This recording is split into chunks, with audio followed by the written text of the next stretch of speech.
বনাম ঐক্যবদ্ধ বাংলাদেশ। নতুন বাংলাদেশে নতুন জালেম চলবে না। আমরা আগামীর বাংলাদেশে ওই নতুন স্বৈরাচার আর ফ্যাসিজম চাই না।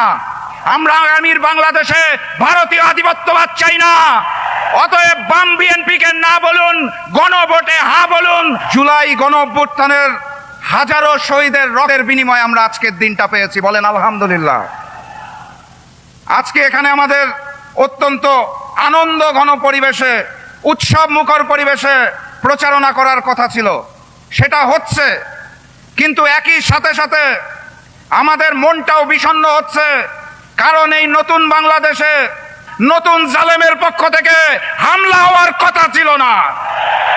মসজিদে প্রবেশ করে তারা আমাদের উপর হামলা করেছে, আমাদের বোনদের উপর হামলা করেছে।